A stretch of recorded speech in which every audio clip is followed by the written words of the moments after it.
So hello my students, आप सब कैसे हो। आई होप आप सब ठीक होंगे, स्वस्थ होंगे, व्यस्त होंगे और पढ़ाई में मस्त होंगे।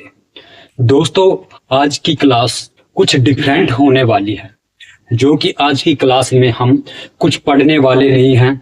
आज की क्लास में हम पढ़ाई की स्ट्रेटेजी को पढ़ने वाले हैं, देखने वाले हैं, समझने वाले हैं। दोस्तों, आज का हमारा टॉपिक होने वाला सरकारी नौकरी पाए कैसे। तैयारी तो हर कोई कर रहा है, फील्ड में हर कोई आ रहा है, हर एक विद्यार्थी नवे से नवा रोज आ रहा है, तो तैयारी करे कैसे। तो दोस्तों, आज उसी के ऊपर क्लास है, आज इसी को लेकर क्लास है। दोस्तों, तैयारी आप भी कर रहे हैं, तैयारी और भी कर रहा है, पर उनकी तैयारी में और आपकी तैयारी में फर्क क्या है।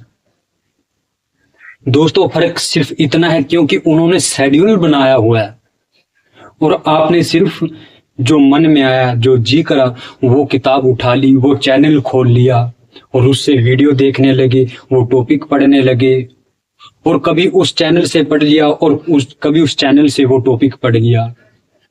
ऐसे पढ़ाई नहीं होती, ऐसे सरकारी नौकरी नहीं मिलती, ऐसे पेपर क्लियर नहीं होते। तो दोस्तों, उसी को लेकर आज हम ये वीडियो लेकर आए हैं। इस वीडियो को अंत तक देखना। दोस्तों, जैसे हम सबसे पहले पढ़ेंगे मैथ और रीजनिंग।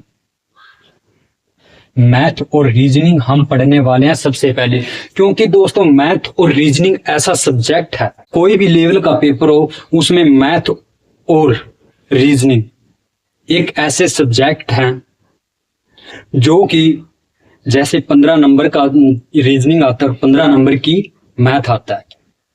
तो दोस्तों, उसमें आप 14 क्वेश्चन अटेम्प्ट कर सकते हैं, क्योंकि इस सब्जेक्ट के दायरे हैं, इस सब्जेक्ट को हम पढ़ सकते हैं। और सब्जेक्ट हो गया जैसे हमारी जीके होगी, ये हमारा कुआं है, एक सागर है, इसमें जितना भी पढ़ोगे आप उतना कम है, क्योंकि हर रोज नए से नया टॉपिक पढ़ना पड़ेगा। और दोस्तों, जैसे हम मैथ और इंग्लिश रीजनिंग को हम पक्का कर लेंगे ना, उसके बाद हमारे 15 नंबर होते हैं, जैसे 30 नंबर, आप 25 नंबर मानो, वो हमारे पेपर के लिए कंप्लीट हो चुके, पूरे हो चुके। और दोस्तों, एक और बात, जैसे हम मैथ को स्टार्ट करते हैं तो मैथ में सबसे पहले कौन सा टॉपिक स्टार्ट करना चाहिए। तो सबसे पहले टॉपिक हमें मैथ में स्टार्ट करना चाहिए दोस्तों परसेंटेज का। कौन सा? परसेंटेज का हमें टॉपिक क्लियर करना चाहिए। और उसके बाद जो दोस्तों, जैसे हमने मैथ क्लियर कर लिया ना, उसके बाद हमारी जो रीजनिंग बची है ना, रीजनिंग ऑटोमेटिक ही क्लियर हो जाएगी। रीजनिंग उसके बाद कुछ एक आधा ही चैप्टर हमें पढ़ने की जरूरत है, नहीं बाकी में सब भी हमारा मैथ के अंदर ही रीजनिंग क्लियर हो जाएगी। और दोस्तों, इसके बाद हमारी ये सब्जेक्ट रहे, इनको हम अलग से टाइम देंगे। जैसे हमारी इंग्लिश होगी और हमारी मैथ हो गया और हमारा साइंस हो गया, इनको हम पहले कंप्लीट कर ले, जो कि जीके है। जैसे हम 8 घंटे निकालते हैं एक दिन में सभी सब्जेक्टों को, जैसे हम मैथ और रीजनिंग को हम 2-2 घंटे दे देते हैं, 2-2 घंटे दे देते हैं, और इंग्लिश को 1 घंटा दे देते हैं। मैथ को और रीजनिंग को 2-2 घंटे और इंग्लिश को 1 घंटा और जीके को 1 घंटा और साइंस को भी 1 घंटा। हमारे कितने बने? 7 घंटे। और उसके बाद आप जैसे आपके कंप्यूटर हो गए, ये सब्जेक्ट हो गए, इनको आप आधा घंटा दे सकते हो।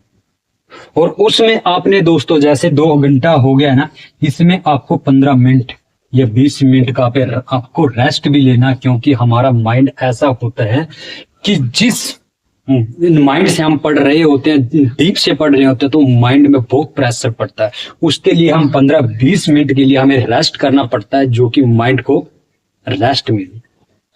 तो दोस्तों हमें इस स्ट्रेटेजी से पढ़ना पड़ेगा, इस तरीके से पढ़ना पड़ेगा, जब ही जाकर क्या एग्जाम क्लियर कर सकते हैं। जैसे दोस्तों आप पढ़ भी रहे होगे, लिखा हुआ है कि समय बर्बाद, आप ज्यादा से ज्यादा समय बर्बाद करते हो। सबसे बड़ी बात यह है कि आप अपना फोन नजदीक जैसे पढ़ रहे हो, आप वहां पर लेकर आप बैठकर आप वहां पर पढ़ रहे होते हैं। तो दोस्तों आपको फोन तो बिल्कुल ही दूर रखना पड़ेगा, उसका नोटिफिकेशन भी आपको हालांकि बंद करना पड़ेगा, क्योंकि जब नोटिफिकेशन आता है वो आपको ध्यान भटकाता, आपकी पढ़ाई से डाइवर्ट कर कर और फोन की तरफ, आपके मैसेज की तरफ ले जाता है।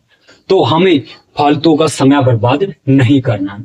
और दोस्तों हमें अनुपस्थिति हो जाती है, अनुपस्थिति हो जाती है। जैसे दोस्तों हम सोचते हैं अभी 2 दिन की छुट्टी है, तो क्या करते हैं भाई परसों पढ़ लेंगे, तो परसों पढ़ लेंगे। तो दोस्तों उस जो 8 घंटा हमें, जो 8 घंटे की क्लास है, जो 8 घंटे हमने पढ़ना था, वो तो हम पढ़ नहीं पाए ना, वो तो ऐड हो गया। और अगले दिन फिर 8 घंटे 16 घंटे क्लास हम देख कैसे पाएंगे, 16 घंटे वो हम कवर कैसे कर पाएंगे। उस माइंड सेट से हम पढ़ाई करनी है। अगर हमारे 16 घंटे वो कवर नहीं हो पाए तो हमारा माइंड डाइवर्ट हो जाएगा और हम उन बच्चों से बैक हो जाएंगे, और हमारा जो कि माइंड है, जो हमारा दिमाग है, जो हमारा मन है, वो पढ़ाई से बिल्कुल पीछे हट जाएगा। क्योंकि हमारे माइंड में ये बैठा होगा कि हमें वो 16 घंटे कैसे कवर करने हैं। तो दोस्तों आपको डेली रूटीन रेगुलर आपको पढ़ना होगा, जब ही जाकर आपका सिलेक्शन होगा। क्या होगा?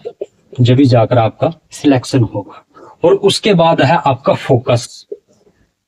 दोस्तों जो भी पढ़ रहे हैं आप, जो भी लिख रहे हैं, जो भी क्लास देख रहे हैं, जो भी नोटिस पढ़ रहे हैं, आप पूरे फोकस लगाकर माइंड से सब कुछ निकाल कर आप जब उस फोकस से पढ़ेंगे तो आपको समझ में आएगा। वही बात आती है ना, फोन को हम पास में रख लेते हैं तो हम पढ़ाई कैसे कर पाएंगे। उसके बाद हमारा है जो रेगुलर, मैंने वो ये आपको बता दिया है कि हमको रेगुलर पढ़ना पड़ेगा। दोस्तों आप एक दिन में 7 से 8 घंटे निकाल रहे हो तो आप सिलेक्शन ले सकते हो। फोकस से पढ़ रहे हो, रेगुलर से पढ़ रहे हो, स्ट्रेटेजी से पढ़ रहे हो और आप शेड्यूल से पढ़ रहे हो, तो आप पेपर क्लियर करने की अक्षमता रखते हो। तो दोस्तों ऐसी स्ट्रेटेजी से पढ़नी है।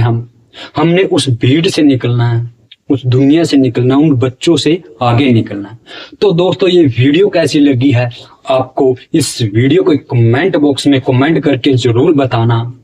और दोस्तों वीडियो को लाइक और चैनल को सब्सक्राइब कर लेना। धन्यवाद। जय हिंद दोस्तों।